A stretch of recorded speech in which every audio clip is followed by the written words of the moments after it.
Someday, malalaman mo kung bakit kailangan mawala lahat ng akala mo para sa'yo. At kung bakit kailangan mag-cross ang landas nyo ng taong hindi para sa'yo. Hindi lang para sa aral na mapupulot mo dito at matututunan mo. Kung hindi para rin sa sarili mo. At kung gaano ka kahalaga.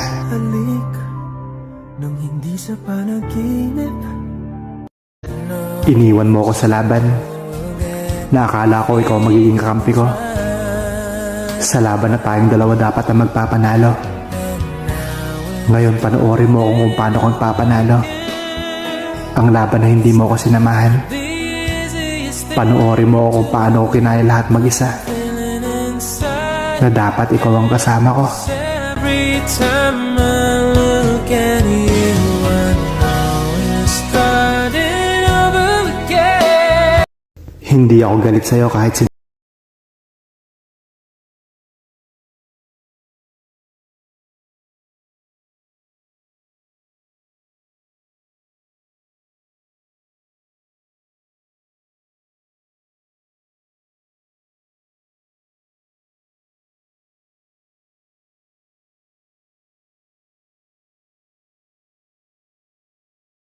tayo ng hindi para sa atin.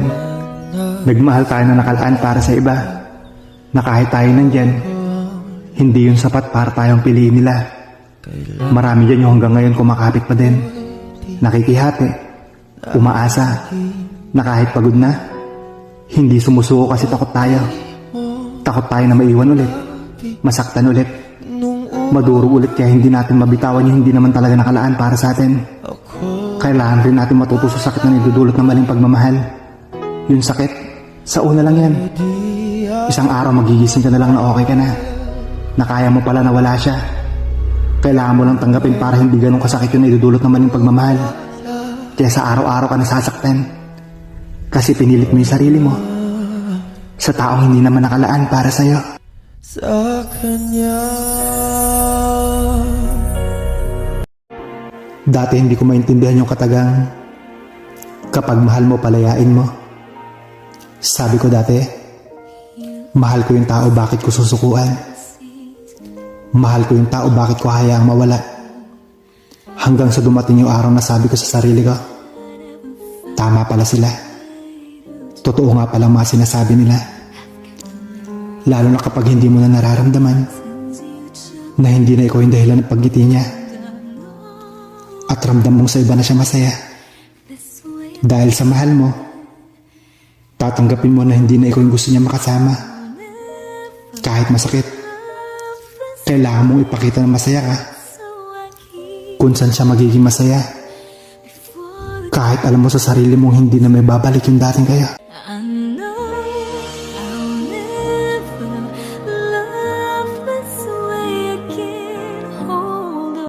Totoo naman, di ba? Kapag ang lalaki nagloko multiple times sa pinapatawad ng isang babae. Pero kapag babae nagloko, huwag kang umasang patatawarin ka. Dahil ang pride ng isang lalaki ay lubang iba sa mga babae. Kapag niloko mo ang isang lalaki, no apology is acceptable. Kapag ang babae nagloko, kahit isang beses lang yan, tapos ang relasyon niya. Kung tatanggapin ka man ulit, asahan mo magiging toxic lang ang relasyon na meron kaya. Unfair man isipin, pero yun ang katotohanan. Honey, kinakabahan ako. Baka di ko kayanin. Parang natatakot ako. Alam mo, honey, kaya mo yan. Eh, di ba meron kayong alagang ahas dati? Oo, pero takot talaga ako sa uod.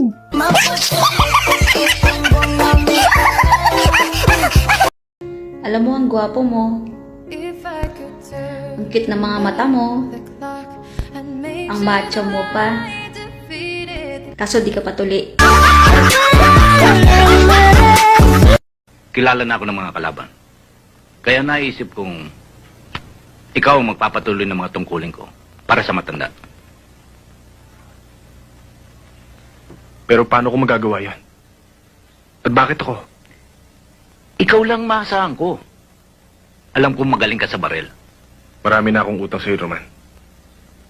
Kahit sa anong paraan, babayaran ko yung mga yon. Hindi kita pinipilit o inuobliga. Inilabas mo ako sa bilangguan. Higit sa lahat, nakapagbitaw na ako ng salita. Hindi ko ugaling kainin ang nasabi ko na. Kung ayaw mo ng ganitong buhay, hindi kita sasama. May oras pa para umurong ka. Wala akong iniisip ngayon, kundi bigyan ng magandang buhay si Ate Celia at ang kanyang anak. Sa parting yan ay matutulungan kita. Pero inuulit ko, mula ngayon, ay nag-iisa ka na lang. Sanay na ako nag-iisa, Roman.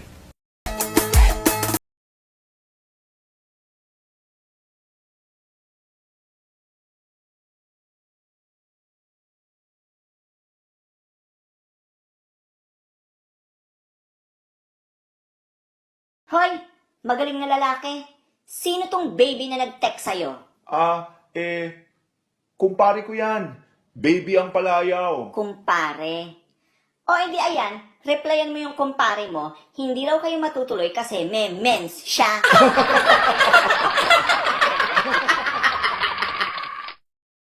Tumigil ka na! Hindi ka na gusto! Ini-entertain ka lang niya kasi may kailangan siya sa'yo. Sinasayang mo lang yung mga effort mo na binibigay mo sa kanya. Hindi mo ba napapasin? Na sweet lang siya sa'yo pag may kailangan siya. Pero pag wala na hindi ka niya pinapansin. Matalino kang tao. Huwag ka namang maging tanga. Mahalin mo naman yung sarili mo. Unahin mo naman yung sarili mo. At gumising ka na sa katotohanan, hindi ka magugustuhan ng taong nagugustuhan mo.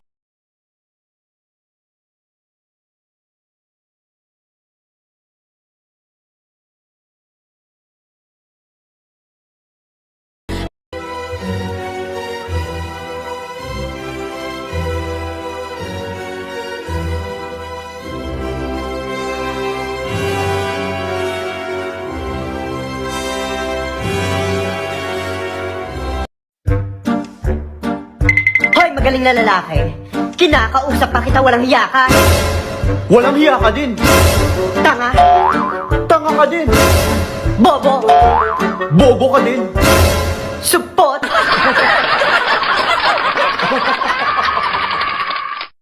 Pabili po! Pabili po! Pabili po! Huwag kang sumigaw, hindi ako bingi. Ano bibilhin mo? Mantika nga po! Bisigaw, alam mo naman. Ilang bareta? Hindi bareta, mantika! Ilan? 5 piso. Ano pa po? Joy! Ilang soy? Hindi soy! Joy! Sumisigaw, sumisigaw. Kailangan talaga sumisigaw. Hindi pwedeng ayusin yung pananalita. Ilan? Lahat na yan! Ano pa po? Kondisbem! Ha? Kondisbem! Anong kondisbem? Anong kondisbem? Gatas! Hindi condensed milk yun, condensed milk. Nakakaloka ka, condensed milk. Kundi condensed milk, nakakaloka. Kaya pwede ba lubayan mo na ako, ha? Please? Aminin mo na kasi, ayan o, kita-kita sa mga mata mo, ayan o. Sinasabi ng mga mata mo, Ano? poging-pogi ako. Ba't hindi ba? Aminin mo na. Pogi? Oo. Bakit? Tingnan mo nga muna mabuti ang sarili mo sa salamin para makasigurado ka. Alam mo ba, na para kang palaka na nakatambok yung pisngi mo, tapos para kang gwago na namimilog yung mata mo sa laki. Tapos tingnan mo yung ulo mo, yan ha? Yan, tuktok mo. Napaparot na. Parang isang buwan na lang yata yung makakalbo ka na eh. Ay, abang mo ah. Eh, ikaw ano? Oh, ano? Ha? Tingnan mo mukha mo? Oh, ano? Puro ka pisngi. Oh, ano naman? Nagbalat mo, parang siko ng unggoy. Oh, ano naman ngayon? Oh, Oh. parang kang unggoy na sira ulo. Ngisi ka ng Anong ngisi. pakialam ko? Anong pakialam ko? Kulang-kulang ka na. Lahat na Oh, miss, baka hindi mo natatanong. Itong lalaking kaharap mo, hulog ng heaven sa inyong mga ladies. Pa sa akin hindi. Para sa akin, isa ka salot! Salot ka! Salot? Ha? Ba't di mo... Akala ko ba hindi mo na ako mahal kaya ka nakipaghiwalay? Eh bakit concern ka pa rin sa akin? Bakit sinachat mo pa ako? Bakit nagsiselos ka pag may kasama akong iba?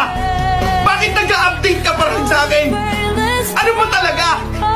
Kung hindi mo na ako mahal, tigilan mo na ako, please lang!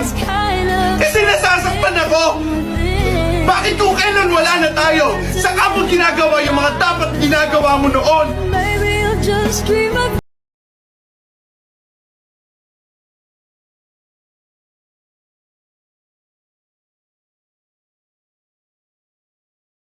ang ganda ko.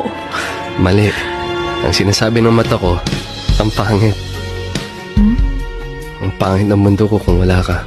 Ang mundo ko ay naging masaya. Salamat sa Diyos, nakilala kita. Ang buhay ko'y nag-iba. Kumanta. Akala ko ba kaibigan lang ang tingin mo sa akin? Eh ba't ayaw mo pa rin akong tigilan ah? Bakit gusto mo pa rin akong makita? Bakit kinukulit mo pa rin ako? Bakit nagsiselos kapag may kasama akong iba? O kaibigan lang ang tingin mo sa akin, tigilan mo yung mga ginagawa mo kasi sobrang sakit. Kasi hindi ko na maintindihan kung ginagawa mo pa to bilang kaibigan o ginagawa mo lang to para paglaruan yung damdamin ko. Bobo ka ba? Sisingilin na kita sa utang mo. Katanta ka na hindi nababayad, ayip na to. Ano, siniswerte?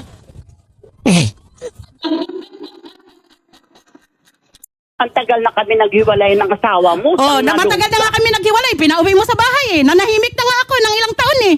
Oh, bakit mo nagpinakain-kain ka dyan ng taong mo? Sige nga. Hindi yan totoo ay. Nakita ko pa. Si Elmer, nagpunas pa ng bunganga nga. Nagpunas pa ng bunganga. Sinabihan ko, ang baho, ang baho. Ang ginawa niya, lumabas siya. Nag-ano ata siya, nagmumog pa ata. Ay, hindi ko alam yung identity. Dade, yung kaklase ko, pinaghalikan ko. Tinutokso kasi akong bakla eh. Okay ah. Yan ang gusto ko sa'yo, lalaking lalaki. Alam mo, nakikita ko yung kabataan ko sa'yo eh. Aper tayo nak. Buti hindi nagalit yung mga magulang ng kaklase mo. Hindi naman po, Daddy. Mababait naman po ang parents ni Mike. Ayaw, di ba?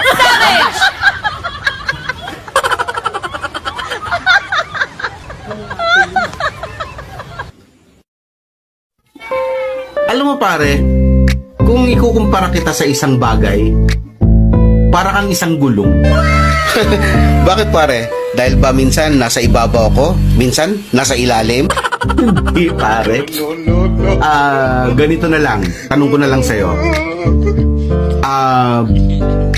Bakit ang gulong nakapatong sa bubong? Eh di, pabigat pare. Mismo.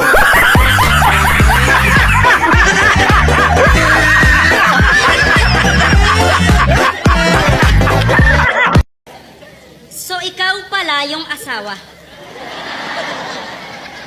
Hindi na ako magtataka kung bakit may kabit. Ganto ba naman itsura, hindi pagpapalit? Ito ay laban sa pagitan ng asawa at kirida. Isang malinis at matino at panirang kontrabida. Basta kabit masama agad.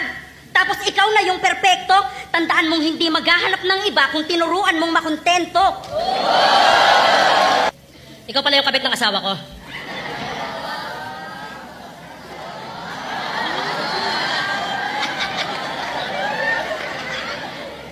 Ang pangit mo. Mukha kang pokpok sa Farmer's Cubao. Yung nag-aabang ng lasing na bagong sahod. Ikaw yung babaeng nilalako ng babaeng bungal na mukhang parot. Kuya, maganda ba ako? Ano mga akala mo? Gusto ko to? Gago! Yung maging parang aso na sunod ng sunod sa'yo? Na nakatanghod sa kung ano lang kaya mong ibigay? At tuwing Webes parang sasabog ang ulo ko kasi alam ko, ibang lalaki kasama mo!